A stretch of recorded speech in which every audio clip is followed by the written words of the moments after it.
kabar bunda-bunda semua? Semoga dalam keadaan sehat walafiat ya.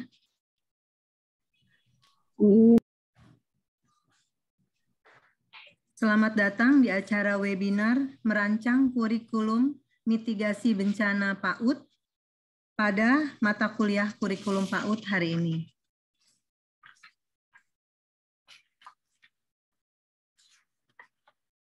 Yang diselenggarakan oleh mahasiswa semester 5 Prodi PG PAUD Universitas Pancasakti pada hari ini Jumat 3 Desember 2021.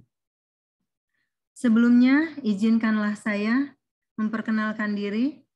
Saya Nunung Hairiyah yang insya Allah akan membantu acara webinar hari ini dari ruang online Zoom meeting Kampus Universitas Pancasakti Bekasi, Jawa Barat.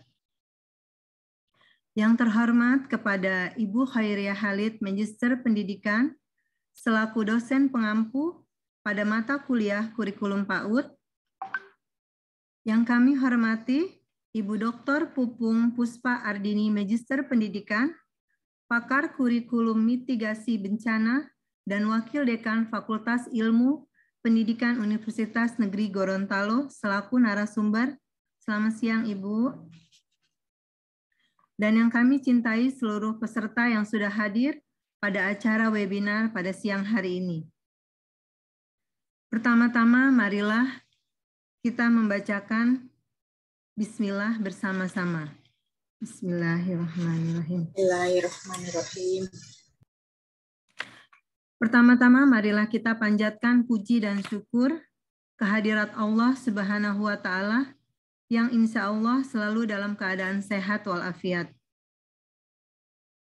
Sehingga pada kesempatan berbahagia ini, kita semua dapat menghadiri acara webinar merancang kurikulum mitigasi bencana yang insya Allah banyak sekali ilmu-ilmu yang bermanfaat yang akan kita dapatkan. Dan kami sampaikan bahwa acara ini akan terselenggara dalam waktu 1,5 jam dan materi akan diberikan oleh narasumber kita, Ibu Dr. Pupung Puspa Ardini. Kemudian akan dilanjutkan dengan acara diskusi dan tanya jawab yang akan dipandu oleh moderator cantik kita, Ibu Vita Lastiana.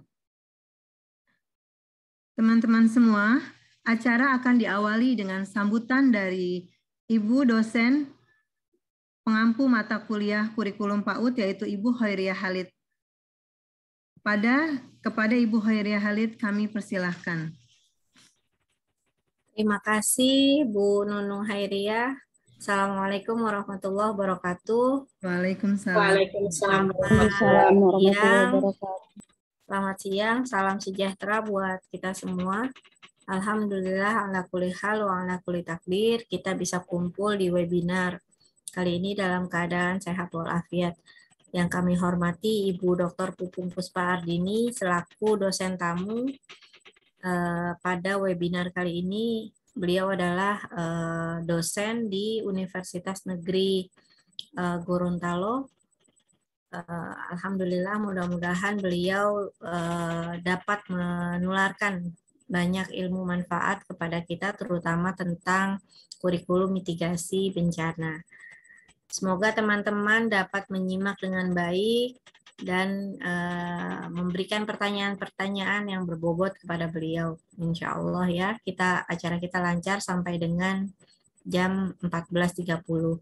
Saya mohon kerjasamanya, yang belum menyalakan kamera, tolong dinyalakan kamera sebagai bentuk penghargaan di webinar ini. Terima kasih. Assalamualaikum warahmatullahi wabarakatuh. Waalaikumsalam warahmatullahi wabarakatuh. Terima kasih Bu Riri. Ya, sama-sama. Dan teman-teman peserta webinar, insya Allah masih tetap semangat ya. Berikut akan kami bacakan tata tertib agar acara webinar ini berjalan dengan lancar. Dan tidak lupa diingatkan untuk seluruh peserta untuk memastikan posisi mikrofonnya untuk di-mute dan kameranya untuk on. Dan akan kami perkenalkan narasumber kita kali ini yang akan dipandu oleh Ibu Vita Lastiana sebagai moderator. Kepada Ibu Vita Lastiana dipersilahkan. Terima kasih Bu Nunung. Sama-sama, Ibu. Assalamualaikum warahmatullahi wabarakatuh. Selamat siang. Waalaikumsalam. Apa kabar teman-teman siang hari ini? Sehat Ibu, Alhamdulillah. Alhamdulillah, sehat. Baiklah. Seperti kita ketahui bersama, sebagian besar wilayah di Indonesia merupakan daerah rawan bencana alam, sehingga warganya harus diberi ilmu yang cukup saat menghadapi bencana. Bahkan posisi Indonesia, tidak terkecuali Jawa Barat yang kita tempati ini, yang berada dalam ring of fire atau jalur cincin api, membuat sebagian besar wilayahnya subur. Namun, kesuburan itu sekaligus beriringan dengan status rawan bencana alam.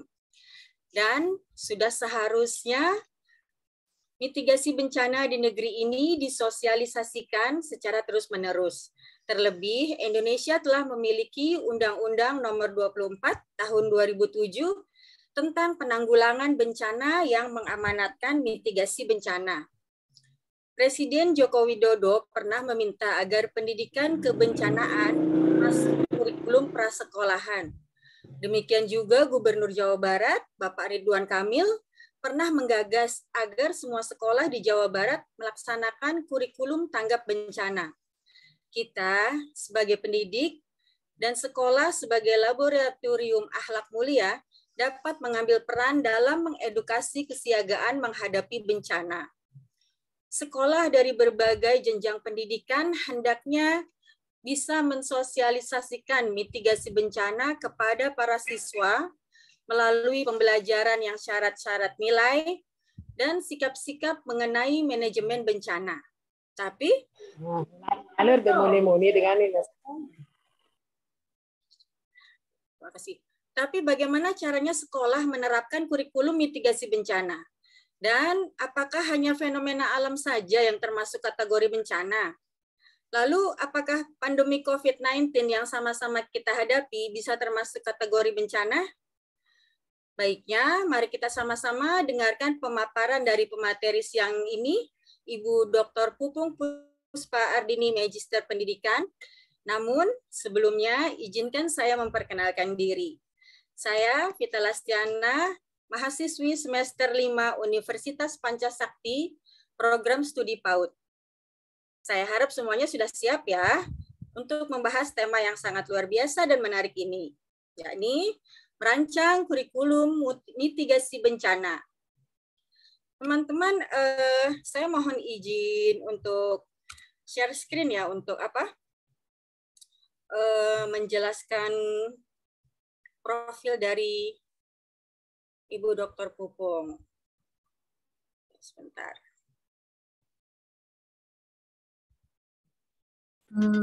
Bu Vita, mohon maaf, mungkin nanti profilnya tidak terlalu dibacakan seluruhnya ya, karena mungkin 1 jam. Beliau pengalamannya banyak. Mungkin nanti kalau dibacakan semuanya habis waktunya ya.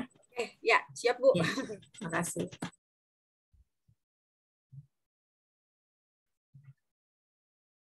Atau nggak usah aja kali. Nggak apa-apa Bu, biar kenal. Mohon izin ya Bu.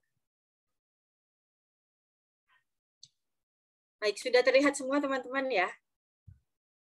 Sudah. Oke, Dr. Pupung Puspa Ardini, Magister Pendidikan adalah seorang pakar kurikulum mitigasi bencana. Aktivitas saat ini adalah sebagai dosen jurusan S1 PG PAUD, Fakultas Ilmu Pendidikan, Universitas Negeri Gorontalo, sejak tahun 2008 sampai sekarang. Dan sebagai Wakil Dekan Bidang Akademik Fakultas Ilmu Pendidikan Universitas Negeri Gorontalo, periode 2019 sampai 2023.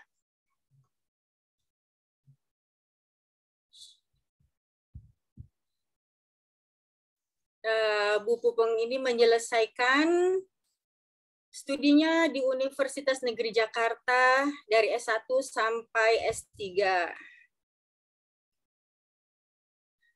Pengalaman mengajar dengan mata kuliah sebagai berikut.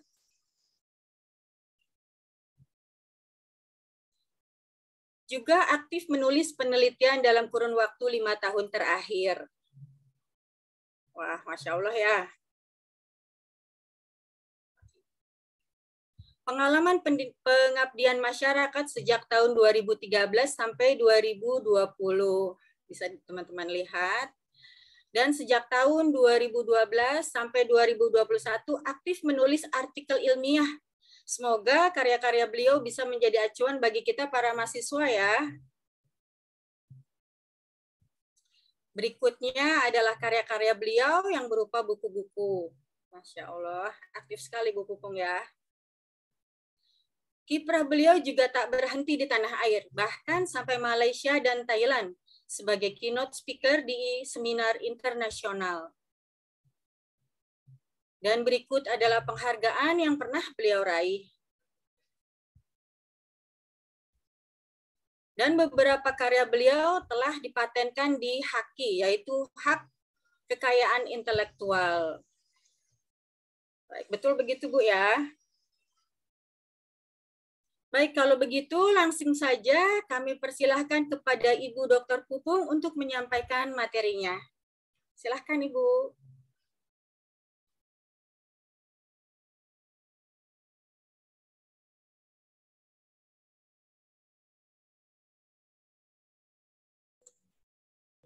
Sudah jadi co-host ya? Oh ya. Assalamualaikum warahmatullahi wabarakatuh. Waalaikumsalam Waalaikumsalam warahmatullahi wabarakatuh. Ya, terima kasih atas kesempatan yang diberikan. Sebenarnya kalau dibilang pakar, saya bukan pakar karena saya bukan ahli geologi, tapi kebetulan ada satu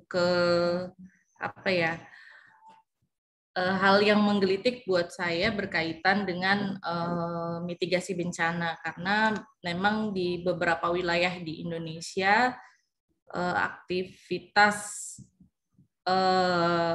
beberapa berkaitan dengan bencana ini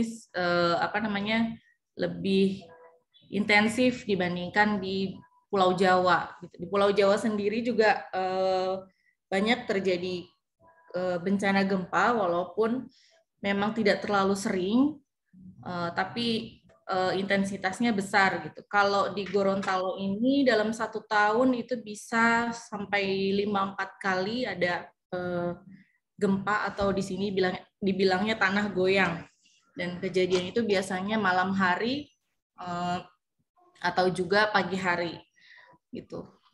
Walaupun sebenarnya kalau entah mungkin karena saya udah terbiasa atau bagaimana ya, kalau menurut saya sih tidak terlalu keras, tapi kalau menurut laporan dari BMKG kadang-kadang 6,2, 5,0 gitu. Jadi lumayan kadang-kadang juga berpotensi tsunami gitu.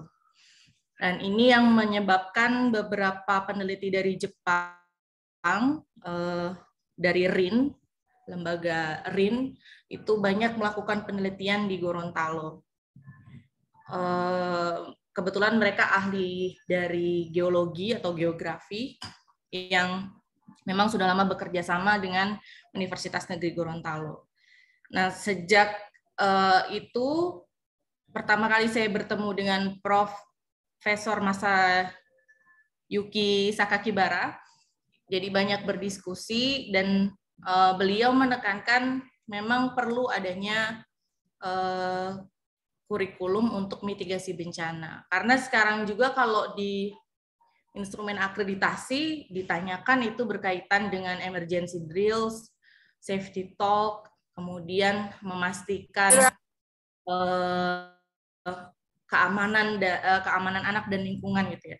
Kebetulan saya sementara mengerjakan validasi akreditasi nih, jadi masih ingat butir itu gitu. Dan itu banyak sekali ditemukan kalau di Gorontalo itu belum melakukan atau belum mengimplementasikan gitu. Padahal frekuensi dari gempa, atau sekarang juga yang dikembangkan selain gempa, media untuk mitigasi banjir, karena entah mungkin karena beberapa pembangunan atau apa gitu ya, menyebabkan banyak terjadi banjir bandang di Gorontalo pada daerah-daerah tertentu yang memang datangnya tiba-tiba dan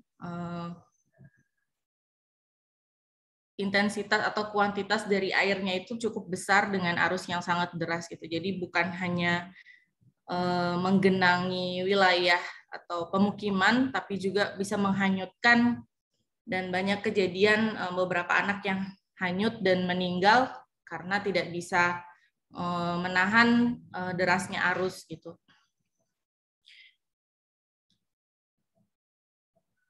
Izin saya share screen.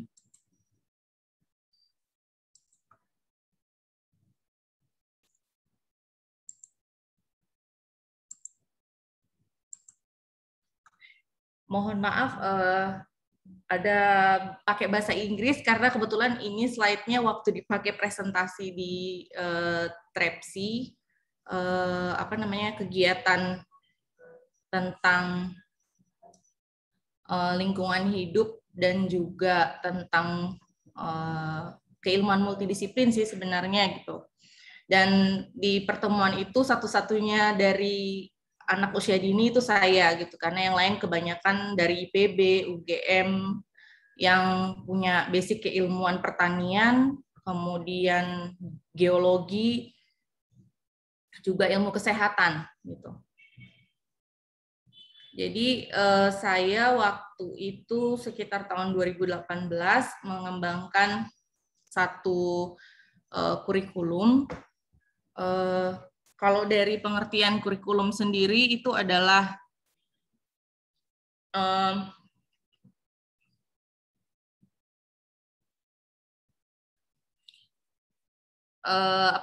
mengorganisasikan beberapa pengalaman-pengalaman, aktivitas atau kegiatan, kemudian juga mendesain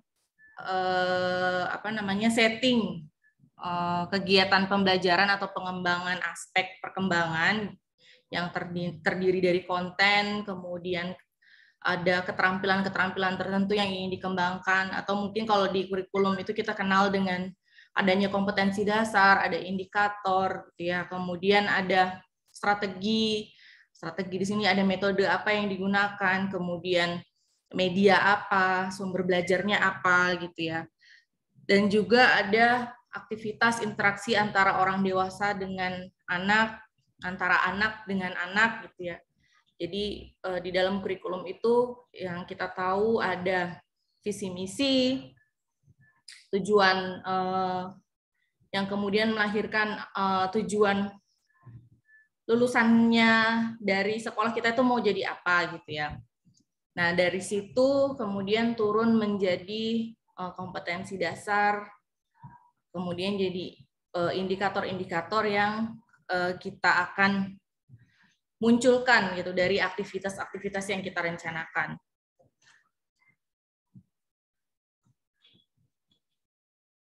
Ya, ini Hari Pengurangan Bencana Lingkungan Hidup Internasional tanggal 13 Oktober. Yang ditetapkan oleh PBB pada tahun 2009 tanggal 13 Oktober.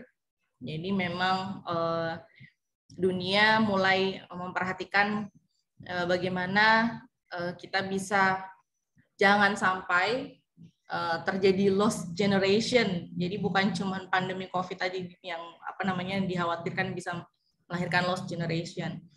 Karena anak-anak dan wanita ini yang dianggap memang secara fisik agak kurang kekuatannya gitu ya. Kemudian apalagi kalau anak-anak kalau terjadi sesuatu itu yang muncul ada trauma, panik, yang kemudian luka yang dialami itu bukan karena bencananya atau bukan karena gempanya atau misalnya bukan karena gunung meletusnya, tapi karena panik, kemudian karena trauma dan lain sebagainya. Ya ini awal dari Amin. Ada pendahuluan dari kenapa saya melakukan penelitian ini. Memang kebetulan selama 24 tahun saya lahir dan besar di Jakarta.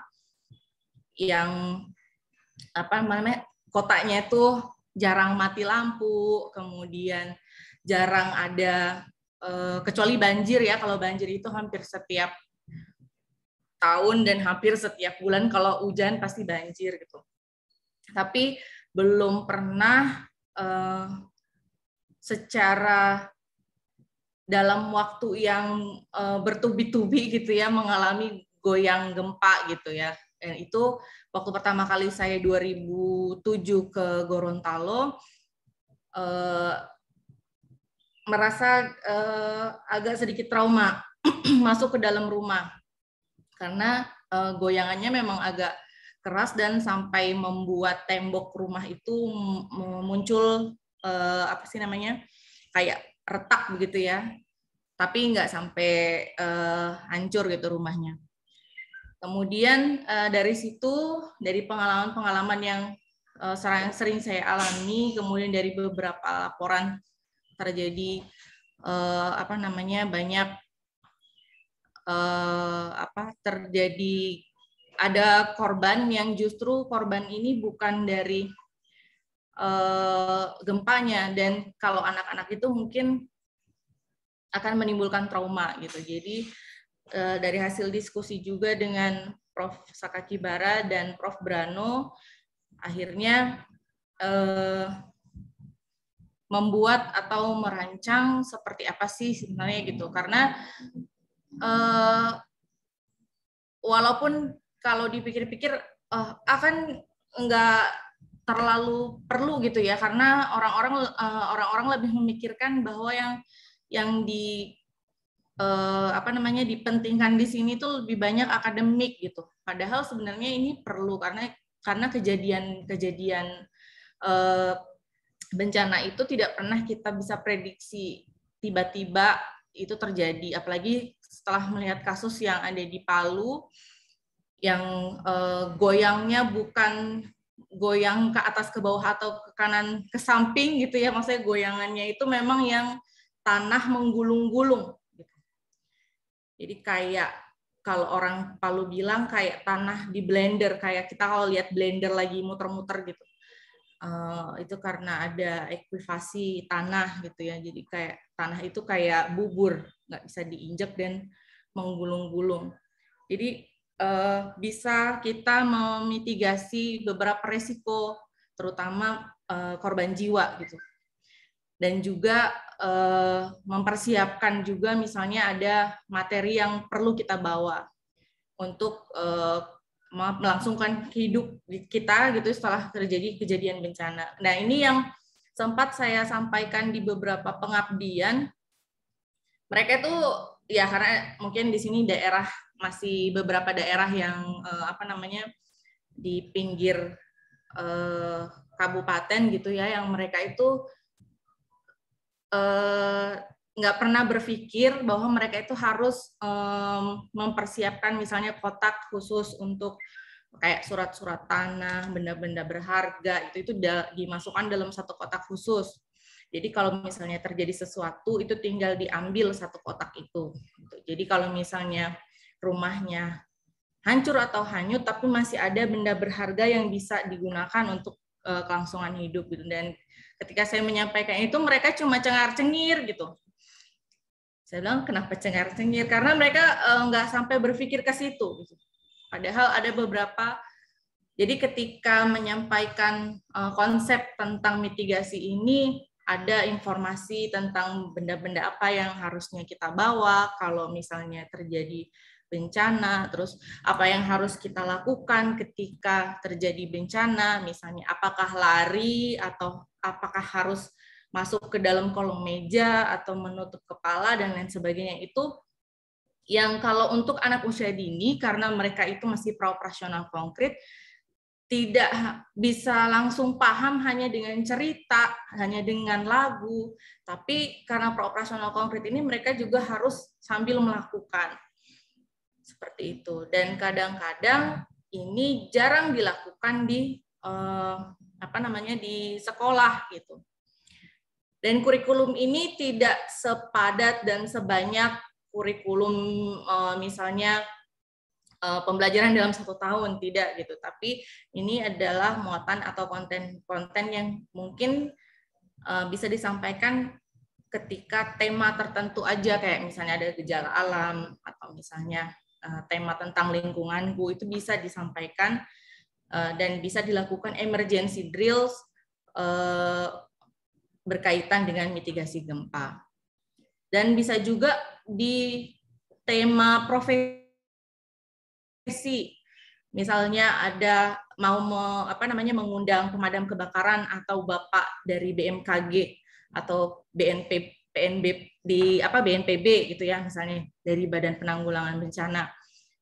Di situ juga Bapak si Bapak yang bisa menjadi narasumber untuk menyampaikan apa yang harus dilakukan ketika terjadi gempa atau misalnya bencana lainnya. Ini saya lakukan menggunakan metode penelitian pengembangan. Jadi banyak melakukan berbagai diskusi, diawali dengan FGD dengan beberapa guru dan pimpinan sekolah untuk meminta masukan seperti apa sih kurikulum yang bisa dibuat atau dirancang berkaitan dengan mitigasi bencana. Sebentar, saya mau kirim email, WA.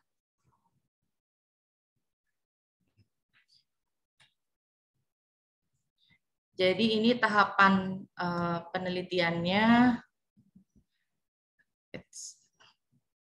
Ini adalah 3 proses utama dalam kurikulum itu. Jadi ada tiga tahap. Kenapa saya bilang 3 tahap? Jadi ada tahap konsep, ada tahap training, dan ada tahap rehabilitation. Karena di tahap konsep ini tahap kita memberikan pengetahuan, informasi kepada anak-anak berkaitan dengan apa sih gempa gitu ya, seperti apa sih gempa gitu. Jadi sampai misalnya kalau dari ilmu geologi itu sampai memperhitungkan jumlah getaran atau jumlah goyangan bumi untuk bisa menyelamatkan diri. Jadi kita tetap harus waspada walaupun dalam kondisi takut gitu ya. Jadi kayak misalnya kan biasanya kalau ada goncangan ada reda sedikit, kemudian ada susulannya gitu ya, ada goyangannya lagi. Jadi ketika itu juga kita harus memperhatikan seberapa jarak berapa hitungan akan terjadi goncangan lagi gitu. Nah, itu juga perlu diperhatikan supaya kita juga bisa menyelamatkan diri dan menyelamatkan keluarga. Jadi di konsep ini menyampaikan tentang cerita gempa, eksperimen gempa, kemudian di the training ini adalah tahap emergency drills. Jadi tahap di mana anak mulai melakukan praktek untuk menyelamatkan diri. Jadi kalau kayak di film Upin Ipin tuh ada waktu pemadam kebakaran datang ke sekolah pas dikiranya ada kebakaran beneran gitu ya. Mereka harus berbaris menyelamatkan diri keluar dari kelas. Jadi di situ adalah tahap the training.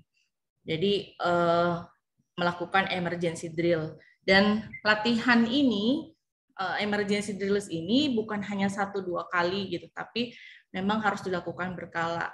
Misalnya dalam beberapa bulan memang sudah diprogramkan oleh sekolah untuk melakukan pelatihan. Kemudian ada tahap rehabilitation. Nah, kenapa ada tahap rehabilitation di sini? Konten-konten yang diberikan adalah menyampaikan cerita atau mengajak anak untuk melakukan permainan untuk menenangkan, karena biasanya setelah terjadi goncangan itu ada beberapa anak yang trauma atau ketakutan. Jadi untuk mengurangi traumanya itu dari guru menyiapkan beberapa konten-konten cerita, atau misalnya menggunakan boneka tangan, atau misalnya melakukan permainan bersama yang bukan hanya guru saja yang bisa melakukan rehabilitasi kepada anak, juga misalnya sesama teman, atau misalnya ada peer sesama teman sebaya yang bisa membantu untuk menenangkan. Nah, ini adalah konsep dari kurikulum. Jadi GEAR atau singkatan dari Goals, Instruction, Evaluation, Reflection. Jadi tahap yang pertama adalah menentukan tujuan.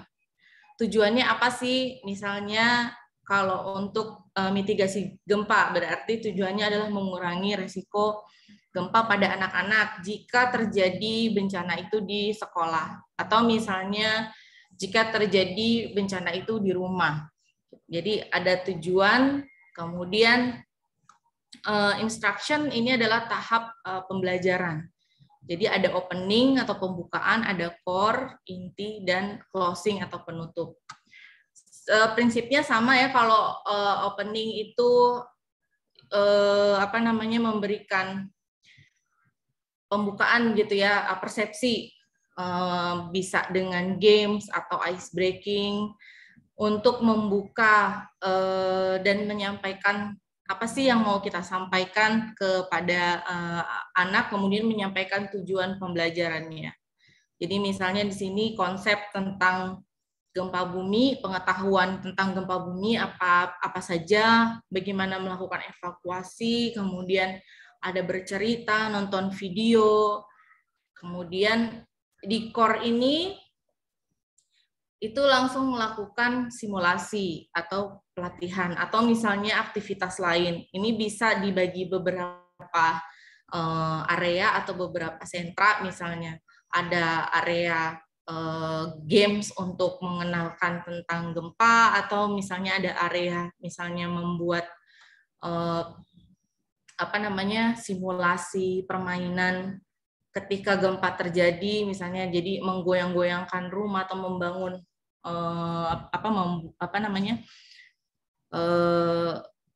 mensimulasikan menggunakan miniatur misalnya ketika terjadi gempa. Kemudian ada juga aktivitas yang lain yang bisa dilakukan di kegiatan inti. Kemudian ada closing atau penutup, jadi bisa mereview aktivitas yang sudah dilakukan dari opening sampai dengan menuju ke penutupan. Kemudian setelah instruction atau pembelajaran ini ada evaluation. Tentu aja ada evaluasi ya, karena perlu ada feedback, perlu ada kita perlu tahu apakah efektif kegiatan pengenalan tentang mitigasi gempa ini kepada anak. Jadi yang pertama ada observasi ketika aktivitas itu dilakukan, kemudian ada anecdotal records jika terjadi sesuatu peristiwa yang mungkin belum pernah terjadi atau memang penting untuk dicatat di anekdot. Kemudian ada diary pembelajaran, jadi kegiatan dari awal anak datang ke sekolah sampai di akhir itu dicatat kegiatannya keseluruhan, atau mungkin kalau sekarang kita kenal dengan jurnal. Ada portofolio juga dari hasil-hasil kegiatan anak di tahapan inti, kemudian ada lembar kerja. Setelah melakukan evaluasi, kita melakukan refleksi. Jadi jika ada sesuatu yang memang perlu diperbaiki, itu akan menjadi akan menjadi bahan kita untuk melakukan perbaikan metode gitu. Misalnya ada yang oh tidak pas nih kalau di bagian ini terlalu banyak menyanyi atau terlalu banyak memainkan permainan misalnya gitu. Jadi ada hal-hal yang harus kita bukan hanya evaluasi keberhasilan dari pembelajaran ini berkaitan dengan anak, tapi juga evaluasi tentang metode atau misalnya strategi atau media apa yang kita gunakan. Dan setelah melakukan refleksi, itu bisa menjadi refleksi kita berkaitan dengan tujuan. Jadi balik lagi ke tujuan, mungkin bisa ada revisi dari tujuan.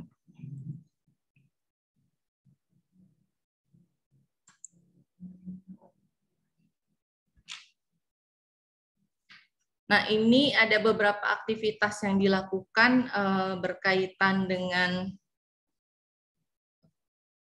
pembelajaran mitigasi. Jadi yang pertama ini adalah play a circuit games.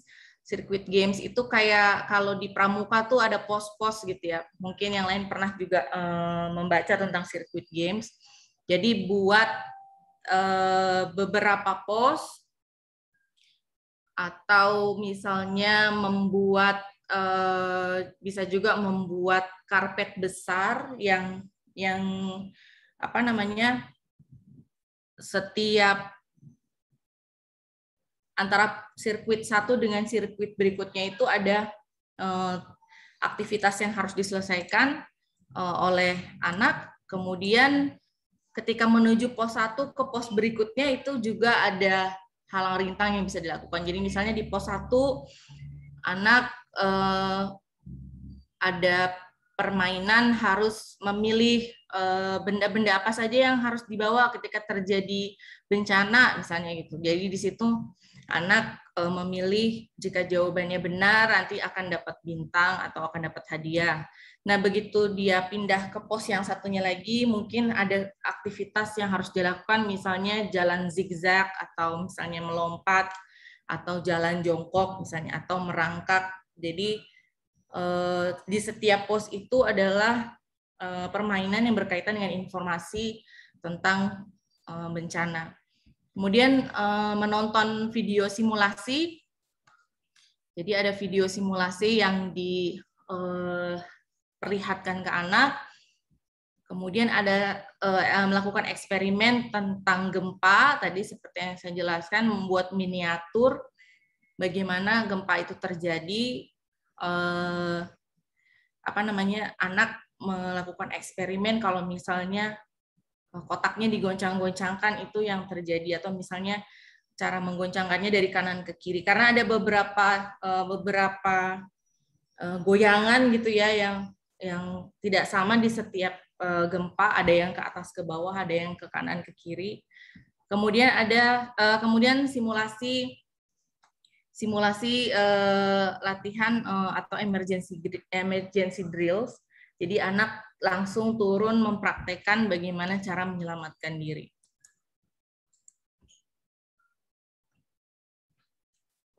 Saya sebentar mau nunjukin video, tapi kebetulan ini laptop yang dipakai laptop suami saya karena tadi saya lupa bawa charge. Jadi sebentar saya mau buka email dulu ya.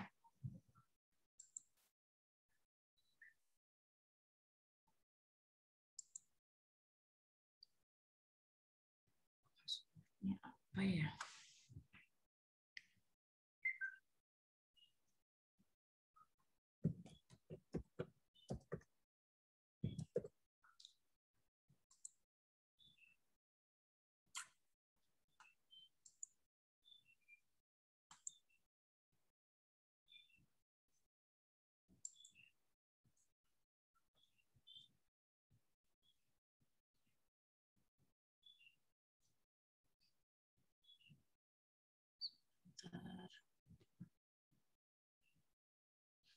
Sambil menunggu saya cari video, boleh ada pertanyaan, silakan kalau ada pertanyaan.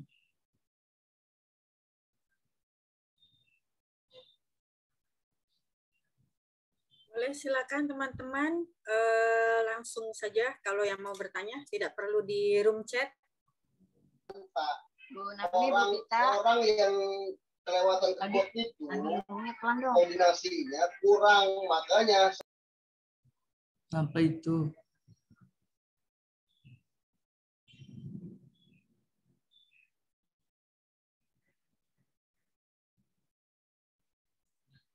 Share.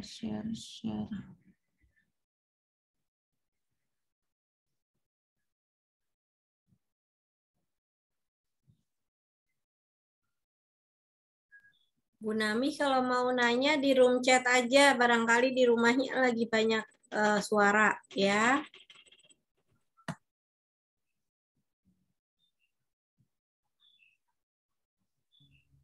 Ya, izin bertanya Ibu Pupung, kalau yang disebut untuk mitigasi bencana itu hanya untuk fenomena alam saja, bencana alam saja, atau kayak COVID-19 itu masuk ke dalam kurikulum bencana gitu, Bu?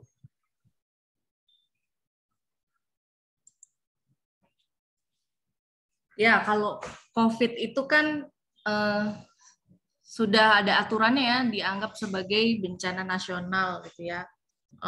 Bukan hanya yang berkaitan dengan bencana alam aja gitu. Dan COVID ini juga sudah ada standar penanganannya, apa yang harus kita lakukan gitu ya. Dan itu juga ada penyampaian safety talk-nya ke anak, misalnya kenapa harus pakai masker, dan itu bisa juga dibuatkan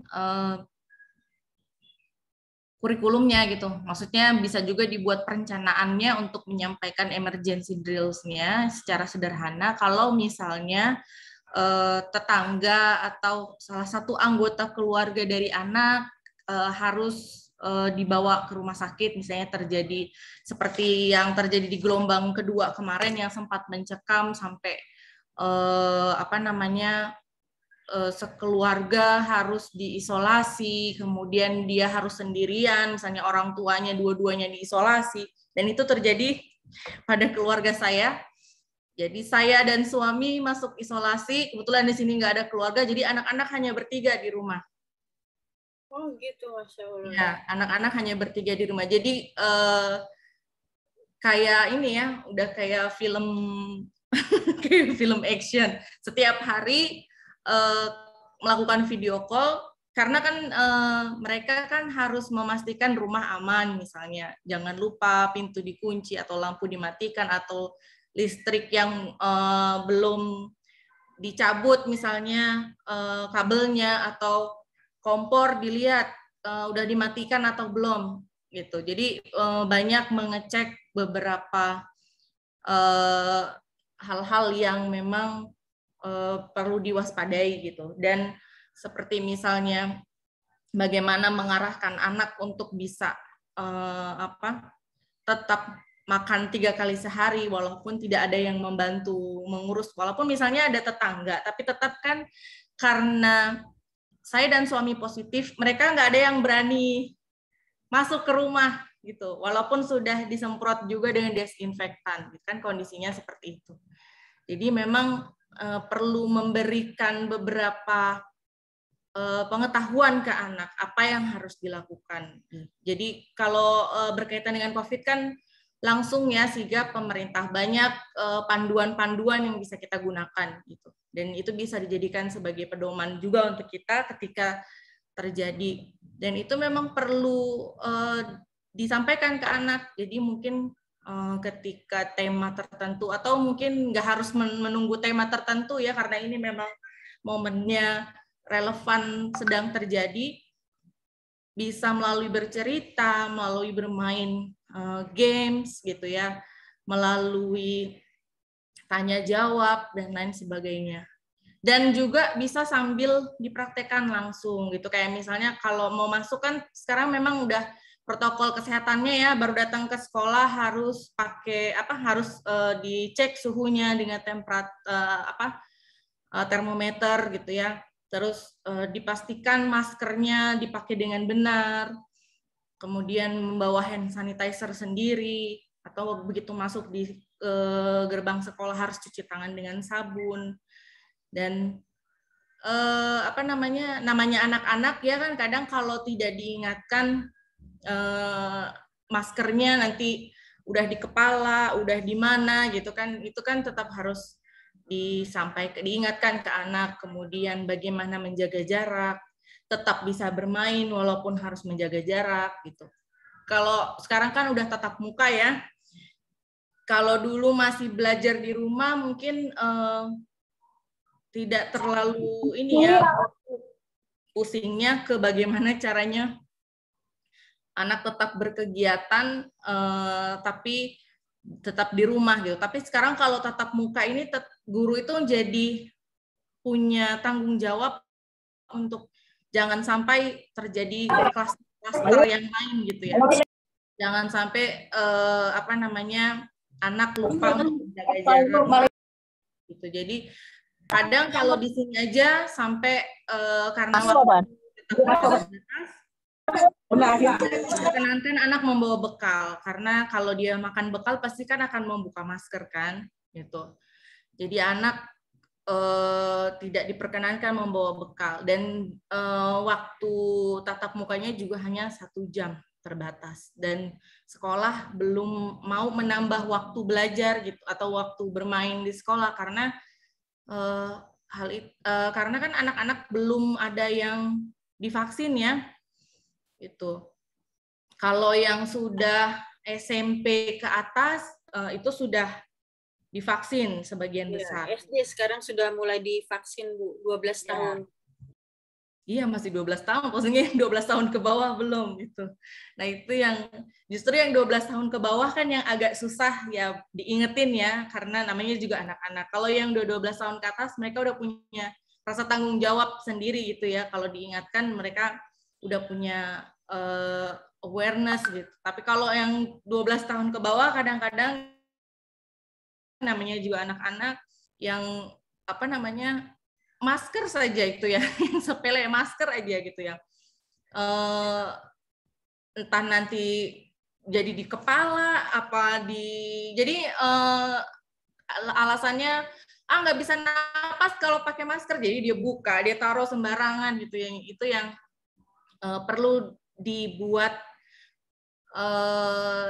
Jadi untuk ketika menyampaikan tentang safety talk itu tetap menyenangkan gitu, dengan tetap menyenangkan dengan beberapa aktivitas-aktivitas. Makanya kenapa dibuat kurikulum. Jadi bukan cuman sekedar kita menyampaikan sambil bercerita gini, ini ya hari ini sekarang lagi ada COVID, kita harus seperti ini. Jadi cuman diceritain gitu kan anak-anak, apalagi anak usia dini ya, anak TK itu mereka gaya belajarnya mayoritas kan kinestetik. Dan mereka itu memang tidak bisa duduk lebih dari 5 menit gitu ya. Memang itu memang udah tahapannya, karena memang mereka belum bisa secara motoriknya itu memang belum bisa untuk dikendalikan seperti orang dewasa. Jadi aktivitas yang dilakukan memang selain karena praoperasional konkret tadi, itu harus banyak aktivitasnya sambil mereka melakukan, sambil mereka bermain, supaya pengetahuan yang disampaikan itu bisa diterima dengan baik. Dan kalau misalnya hanya dengan bercerita saja, kadang-kadang lupa gitu. Tapi kan kalau sudah dilakukan, itu dia akan tahu, oh iya, ketika latihan di sekolah itu harus seperti ini, harus misalnya masuk ke kolong meja, menutup kepala misalnya, atau misalnya harus pakai masker, harus cuci tangan, itu karena dia sudah melakukan, jadi dia sudah terbiasa gitu. Karena kan memang kalau di anak usia dini itu kan lebih banyak melakukan pembiasaan seperti itu. Ada lagi? Ada lagi Bu, pertanyaan di kolom chat. Jadi seperti Ibu bilang tadi kan, kalau untuk di Jakarta atau mungkin di Bekasi daerah kami ini, nggak begitu terdampak nih dengan bencana alam. Jadi apakah perlu macam simulasi sementara tidak terlalu sering itu terjadi gitu, Bu? Kan bencana itu bukan cuma gempa. Kalau misalnya tiba-tiba ada kebakaran, itu kan ada apa namanya? Kadang anak-anak nih misalnya di tempat tertentu suka lihat ada tangki yang untuk memadamkan api gitu kan. Terus ada pancuran air yang kalau misalnya bunyi alarm dia pasti akan gitu. Ya namanya bencana itu kan tadi saya bilang prediksi. Kan nggak semua orang adalah peramal, kita nggak pernah tahu kapan itu terjadi. Misalnya terjadi kebakaran, itu ada juga tahapan-tahapan untuk menyelamatkan diri. Tidak hanya menyelamatkan diri, pulang dari sekolah, menyeberang jalan, itu kan juga satu mitigasi untuk keamanan anak dan lingkungan gitu. Jadi kayak misalnya bagaimana menghadapi orang asing untuk menjaga keamanan anak gitu. Kayak misalnya tata tertib atau standar operasional pulang sekolah itu kan juga perlu dibuat gitu. Kayak misalnya satu waktu terjadi, seperti saya bilang, ketika anak sendiri di rumah, terus harus memastikan misalnya kabel yang ada di rumah itu tidak raut gitu ya misalnya, atau sudah dicabut setelah dipakai, atau misalnya kompor apakah sudah mati, atau misalnya selangnya kompor gas itu sudah dicabut atau belum gitu. Itu juga merupakan langkah-langkah untuk membiasakan anak waspada dan memitigasi terjadinya resiko gitu karena bencana. Kebakaran itu juga bencana, Bu. Dan kalau kebakaran dia nggak harus daerah yang masuk di patahan gempa juga, dia pasti akan terjadi di mana-mana. Apalagi kalau musim kemarau ya di hutan.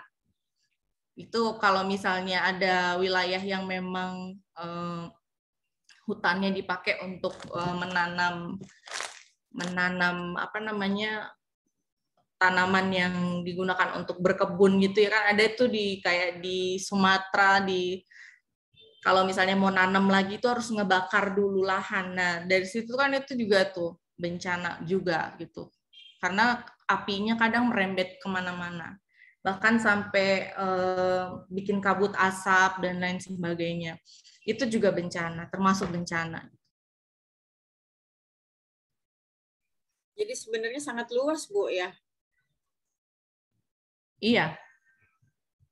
Dan yang poin pentingnya itu, kita nggak pernah bisa memprediksi kejadian itu, gitu. Nggak bisa merencanakan, nggak bisa meramal kapan itu terjadi. Jadi memang harus mempersiapkan diri. Jangan panik, gitu. Karena kalau udah panik, kayak di COVID sekarang, malah jadi menyebarkan informasi-informasi yang tidak benar dan malah jadi menakut-nakuti orang lain. Jadi kalau kecelakaan gitu termasuk ke bencana nggak, Bu? Jadi kan tadi Ibu bilang kayak kabel listrik gitu, atau apa yang pulang sekolah harus bagaimana menyeberang atau gimana itu. Nah kalau misalnya gas meledak di rumah itu bisa termasuk bisa kita sampaikan nggak ini ke anak? Iya, Bu. Lagi itu, gas meledak. Dan karena sibuk, misalnya orang tuanya dua-duanya bekerja, nggak ada orang yang di rumah, itu kan anak perlu dipersiapkan.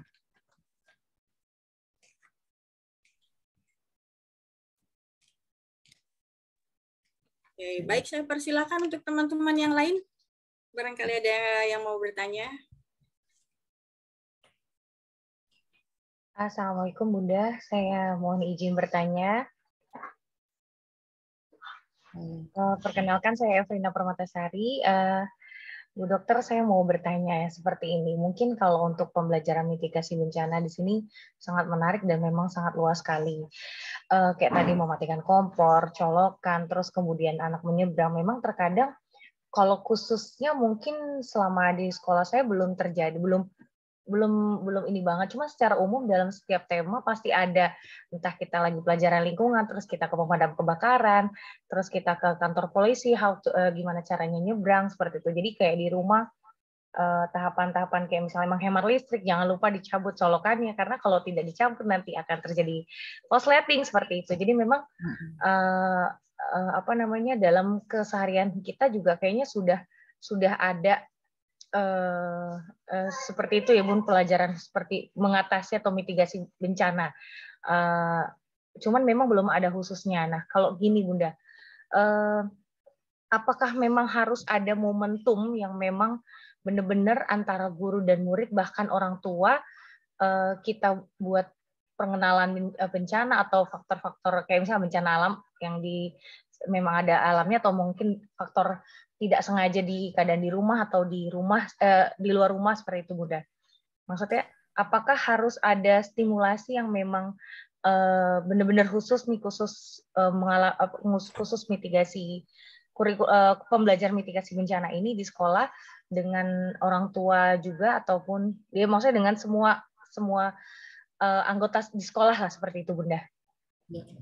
Kalau momentum khusus, karena ini kan ada kegiatan emergency drills-nya ya, jadi memang kayak misalnya ada di tema gejala alam, ada puncak temanya, atau misalnya ketika di tema profesi ada puncak tema menghadirkan dari BNPB, itu bisa saat momen itu, sambil melakukan emergency drills. Gitu. Dan memang kalau di akreditasi sekarang, itu ditanyakan gitu, sekolah apakah sudah melakukan emergency drills atau safety talk. Safety talk mungkin pas ketika parenting atau misalnya pas baru mulai tahun ajaran baru itu disampaikan ke orang tua gitu. Dan pas emergency drills-nya itu bisa juga melibatkan orang tua. Bahkan harus juga melibatkan orang tua karena orang tua itu bukan orang tua itu. Jadi hubungan antara relationship antara sekolah dengan orang tua itu juga merupakan kurikulum. Tapi yang invisible. Invisible di sini kalau kurikulum itu kan dalam berbentuk buku ya, yang isinya ada perencanaan, ada media, metode dan lain sebagainya, model pembelajaran kita seperti apa. Tapi ini invisible. Dia juga kurikulum. Karena yang akan mensukseskan jalannya kurikulum juga kan hubungan antara orang tua, kerjasama dengan orang tua. Kemudian yang untuk mencapai tujuan pembelajaran, menghasilkan lulusan sesuai dengan visi misi sekolah, itu juga kan harus ada kerjasama dengan orang tua. Jadi justru memang harus melibatkan orang tua juga, supaya orang tua juga bersama-sama dengan membersamai guru gitu ya, membersamai anak untuk bisa mengikuti kegiatan emergency drills ini. Gitu. Baik Bunda, terima kasih. Bisa juga kan nggak di sekolah ya kegiatannya, misalnya berkunjung ke Damkar, berkunjung ke BNPB. Nah, di situ dilakukan emergency drills. Seperti itu. Kurikulum yang saya rancang itu sebenarnya bukan kurikulum dalam bentuk seperti kurikulum pembelajaran di sekolah gitu ya. Wah, hujan. Tapi ini jadi ketika kita melaksanakan emergency drills, memang dipersiapkan tujuannya, strateginya, medianya. Jadi bukan hanya sekedar dilakukan pelatihan gitu, cuman sekedar bercerita misalnya. Tapi memang terencana, terprogram karena harus dilakukan secara berkala. Karena kan kalau pembiasaan kepada anak nggak bisa cuma 1-2 kali kan, harus dilakukan secara berkala. Walaupun bukan tiap hari juga gitu dilakukan emergency drills, tapi dilakukan terjadwal secara berkala. Gitu. Di akreditasi juga kan di situ ditulis apakah dilakukan secara berkala atau tidak. Jadi kalau berkala ya pasti akan mendapat nilai gitu. Kalau cuman sekali-sekali karena dokumennya diperlukan untuk akreditasi ya nggak akan dikasih nilai. Seperti itu. Iya, Ibu baru mau tanya. Jadi kalau untuk kurikulum mitigasi bencana itu jadi nggak seperti kayak RPPM, RPPH gitu ya, Bu ya? Beda atau sama atau sejenisnya gitu, Bu? Untuk perencanaannya seperti RPPH. Tadi kan saya bilang kalau misalnya di tema gejala alam, berarti dalam satu hari itu di puncak tema, kemudian dibuat, tadi kan di gambar bagannya itu ada tujuan, kemudian ada pembelajarannya yang dimulai dari pembukaan, inti dengan penutup. Jadi sama seperti itu. Cuma muatannya berkaitan dengan mitigasi. Ini saya coba share video. Sebentar.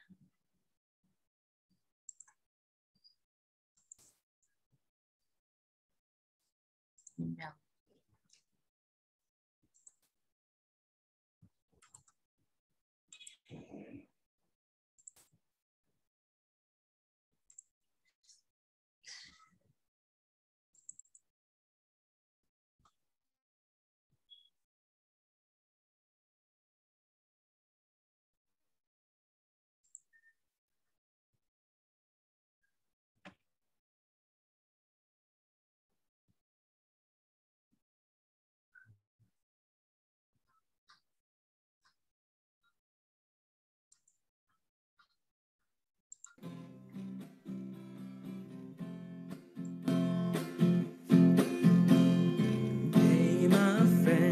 We all have to be alert to earthquake. When the earthquake shakes the ground, let's all run to avoid collapsing. Don't panic, let's hide under the table and hold peace and land. So we set the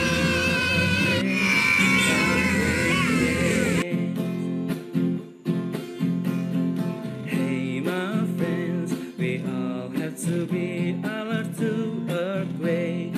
When the earthquake shakes the ground, let's all run to avoid collapsing. Let's hide under the table and hold his land. Secara sederhananya seperti itu. Kalau itu kan di ini apa cuman bermain peran gitu ya, maksudnya ya begitu. Dan kadang-kadang anak-anak ini kan banyak mainnya ya. Ketika diminta untuk tertib misalnya, ayo kita melakukan ini, kita melakukan berjalan ke tanah lapang tapi dalam barisan misalnya gitu kan. Kadang-kadang ada yang tiba-tiba dari tengah-tengah lari ngeceluk sendiri gitu kan.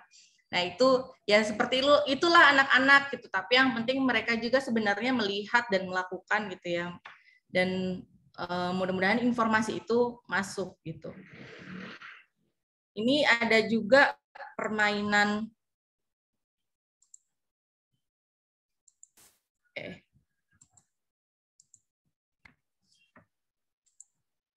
saya merancang permainan menggunakan PowerPoint.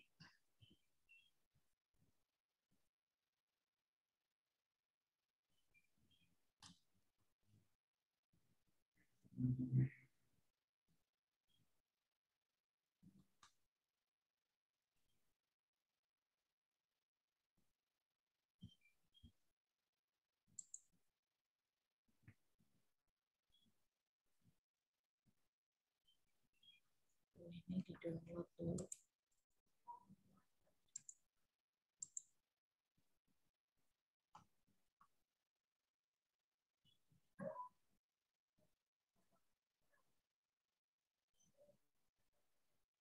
alat yang dibutuhkan itu dadunya itu bisa di-download juga dari Play Store gitu ya.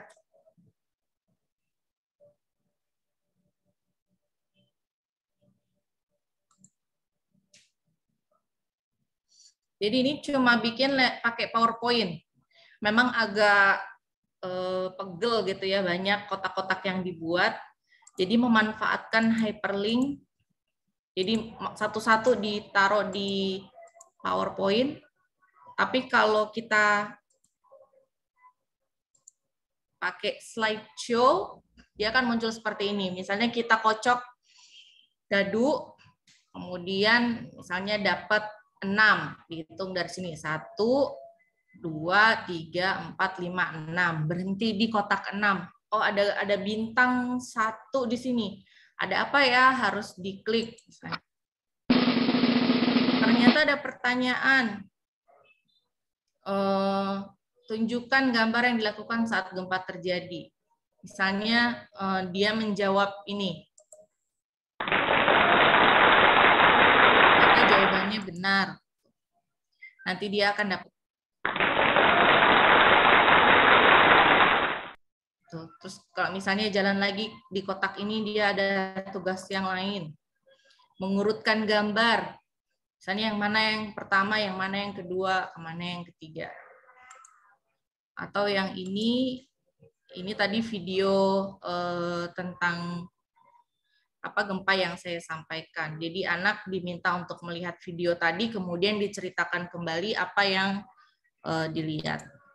Jadi ini salah satu media yang digunakan ketika memberikan pengetahuan tentang mitigasi. Seperti itu. Ada lagi pertanyaan? Ini ada nih kayaknya.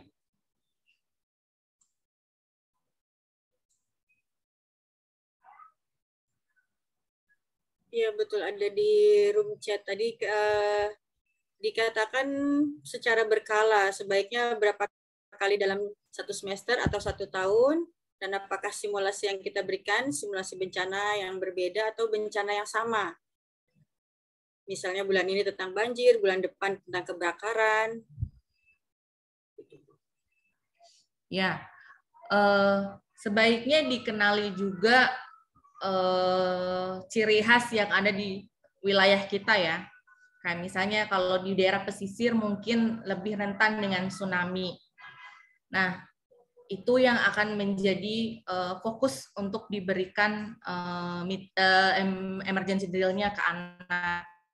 Misalnya kalau di Gorontalo ada gempa, berarti gempa yang akan disampaikan emergency drills-nya. Baiknya 1 tahun 2 kali, karena 1 tahun itu ada 2 semester ya. Semester genap dengan ganjil. Di semester genap ada tema tentang profesi. Profesi masuk di genap atau ganjil ya? Dan misalnya di ganjil ada tema tentang gejala alam. Jadi dibagi di semester genap dan ganjil. Dan 2 kali emergency drills ini itu tadi dilihat yang ciri khasnya yang paling sering terjadi di wilayah kita apa. Misalnya kalau yang di daerah gunung berapi gitu kan, misalnya itu emergency drills untuk menyelamatkan diri dari gunung meletus misalnya. Atau kalau yang rawan banjir ya berarti banjir. Jadi dilihat ciri khas di wilayah kita. Ya juga harus semuanya, tapi sebenarnya tingkat kewaspadaannya itu cara kita untuk tahapan-tahapannya itu nggak jauh berbeda ya, karena dilihat dari karakteristik bencananya juga. Kayak misalnya gunung meletus juga kan kita harus menyelamatkan kepala gitu ya, sama kayak kalau di gempa kita menyelamatkan kepala karena banyak benda-benda besar dan keras yang pasti akan berjatuhan gitu ya, akan menimpa kepala gitu. Jadi yang dilindungi adalah kepala. Terus tidak boleh berlarian ke sembarang arah misalnya, karena dikhawatirkan Karena kan gini, orang kadang panik ya kalau di gempa itu kan ada yang tanahnya retak gitu ya. Dan dia harus fokus ketika dia menyelamatkan diri.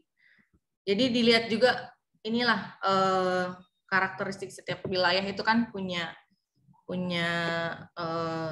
apa namanya, permasalahan bencana yang berbeda-beda. Dan itu yang perlu direncanakan di program tahunan yang juga pasti akan melibatkan orang tua di situ. Gitu. Bisa jadi kayak seperti kegiatan tahunan ya, atau misalnya puncak tema gitu aktivitasnya. Jadi yang namanya program tahunan bukan cuma pensi aja gitu ya. Bisa juga melakukan kegiatan emergency drill. Baik, Ibu, ada satu pertanyaan lagi di room chat. Di saat pandemi seperti sekarang, bisakah kita memberikan simulasi bencana melalui video YouTube?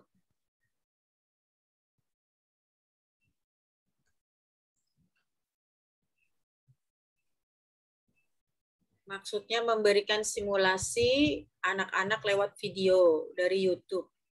Begitu mungkin ya Bu Yuliana ya? Iya Bu, seperti itu.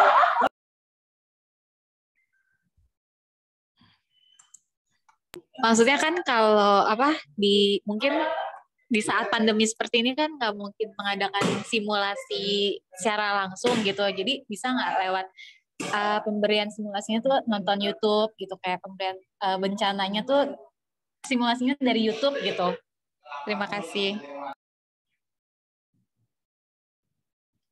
Salah satu sumber belajar bisa, jadi salah satu sumber informasi itu bisa menggunakan YouTube. Tapi kalau cuma hanya lihat tidak sambil melakukan, kalau untuk anak kan yang penting adalah kebermaknaannya gitu ya. Jadi memang perlu ada prakteknya gitu. Oh, seperti itu. Baik Ibu, terima kasih Ibu. Ya. Jadi yang disebut simulasi itu memang melakukan secara langsung gitu ya Bu ya? Bisa jadi, YouTube bisa jadi salah satu media. Putus-putus.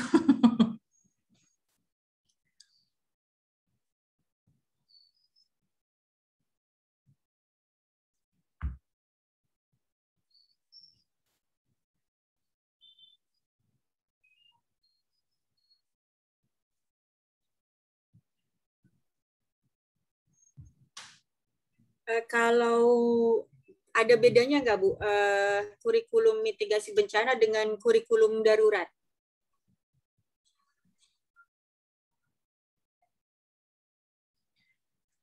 Kurikulum darurat itu kurikulum untuk muatan akademik pembelajaran yang kemudian disederhanakan, begitu kan? Nah, kalau ini kurikulum mitigasi ini kurikulum instruksionalnya, pembelajaran yang sintaksnya atau tahapan-tahapan pembelajarannya kita melaksanakan emergency drills gitu. Kalau kurikulum darurat itu kan kurikulum yang dibuat kebijakan dari pemerintah ketika terjadi pandemi, kemudian kondisi anak-anak harus belajar di rumah, jadi ada keterbatasan karena kalau menggunakan kurikulum yang biasa materinya terlalu padat, terus membuat perencanaannya terlalu rumit, akhirnya disederhanakan. Gitu. Kalau yang kurikulum mitigasi ini sintaks atau tahapan-tahapan ketika melakukan emergency drills. Seperti itu.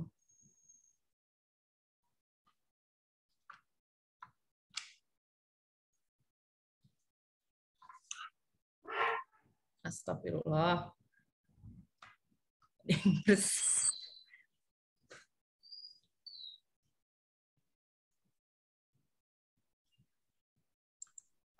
Baik, teman-teman yang lain masih ada yang ingin bertanya karena waktu kita masih tersisa 15 menit lagi. Di sini udah azan asar. Oh. Apa kita cukupkan sampai sini? Mungkin Bu Pupung mau sholat dulu. Ya, boleh. Udah dicukupkan saja, Bu Vita. Baik, terima kasih Bu Pupung atas pemaparannya. Masya Allah, luar biasa ya.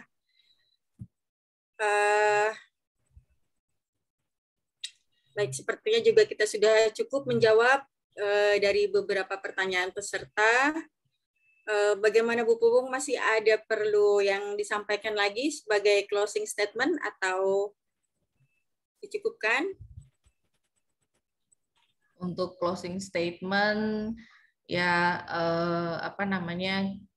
pembelajaran itu kan bukan hanya akademis gitu ya, ada beberapa life skill juga yang perlu diketahui oleh anak dan perlu diberikan pembiasaannya sejak dini gitu. Jadi kurikulum mitigasi ini juga merupakan salah satu life skill ketika nanti anak dewasa, mereka sudah punya pengalaman untuk bisa menyelamatkan diri atau melakukan evakuasi ketika terjadi sesuatu. Ini juga salah satu upaya atau stimulasi untuk meningkatkan adversity quotient gitu ya ke anak, karena memang anak sudah dibekali dengan pengetahuan, bukan hanya sekedar pengetahuan saja tapi juga praktis mereka untuk bisa menyelamatkan diri. Seperti itu. Baik, terima kasih Bu Dr. Pupung. Terima kasih juga kepada teman-teman semua atas partisipasinya pada webinar kali ini. Dan saya harap teman-teman semua bisa bergabung kembali pada webinar Universitas Pancasakti berikutnya. Selanjutnya, acara saya kembalikan kepada MC. Terima kasih Bu Nunung. Terima kasih Bu Vita. Terima kasih juga Bu Nunung masih ke-mute itu. Maaf. Terima kasih Bu Vita, terima kasih Bu Pupung. Masya Allah, sangat bagus sekali ya materinya yang kita dapat hari ini. Kita berharap melalui kurikulum mitigasi bencana ini, yang secara dini di sekolah, semoga para siswa dan para warga yang tinggal di sekitar rawan bencana lebih siap lagi dalam menghadapi potensi bencana, khususnya kebakaran, gempa bumi, tsunami, dan lain-lain. Dan alhamdulillahnya tidak terasa acara demi acara sudah selesai kita laksanakan. Semoga dari webinar hari ini dapat mempermudah kita dalam memahami serta dalam mengamalkannya atas ilmu dan pengalaman yang sudah kita dapat. Sebagai acara penutup, kami atas nama panitia penyelenggara menghaturkan maaf yang sebesar-besarnya apabila ada tutur kata yang kurang berkenan dari kami. Kami mengucapkan terima kasih kepada Ibu dosen pengampu, Ibu Khairiah Halid, dan Ibu narasumber kita, Ibu Dr. Pupung Puspa Ardini, Magister Pendidikan, dan juga seluruh peserta webinar yang telah berpartisipasi dalam webinar kali ini. Sekian dari kami. Mari kita tutup bersama acara webinar kali ini dengan membaca hamdalah. Alhamdulillahirrahmanirrahim. Sedikit pantun ya Bunda. Jalan-jalan ke Jati Asih sambil bernyanyi diiringi gitar. Kami sangat berterima kasih kepada semua peserta webinar. Wassalamualaikum warahmatullahi wabarakatuh. Waalaikumsalam warahmatullahi wabarakatuh. Terima kasih. Saya izin untuk foto bersama ya. Terima kasih banyak. Mohon izin mau difoto dulu ya. Iya, silakan. Boleh di on kamera, saya bantu untuk foto. Kamera. Kameranya dulu ya. Ini di on ya Bunda. Ya. Ibu salam ya buat Smartphone. Iya. Ya, Ibu. Ya, siap ya. Slide 1 ya. 1, 2. Siap. Ibu Pupung mungkin boleh minta PPT-nya ya Bu ya, slide-nya tadi. Sudah saya berikan di Bu Pupung barusan tadi, sudah saya berikan di Oke, baik. Terima kasih. Selanjutnya slide 2 ya, teman-teman. Boleh di on kameranya. Saya bantu 1, 2, 3. Terima kasih. Terima kasih teman-teman atas kerja keras dan kerja cerdasnya sehingga webinar ini terlaksana. Bu Pupung, terima kasih banyak waktunya untuk berbagi bersama kami. Insya Allah manfaat. Assalamualaikum warahmatullahi wabarakatuh. Waalaikumsalam warahmatullahi wabarakatuh. Terima kasih, Bu. Ya, boleh. Terima kasih Bu Riri, terima kasih Bu Pupung. Terima kasih teman-teman semua. Iya, silakan kalau mau. Ya. Terima kasih Bu. Diusir. Assalamualaikum. Karena linknya mau dipakai sama kelas lain. Siap Ibu, terima kasih. Assalamualaikum. Waalaikumsalam warahmatullahi wabarakatuh. Oh iya. Kasih ya. Ya, sama-sama. Sampai ketemu di webinar berikutnya.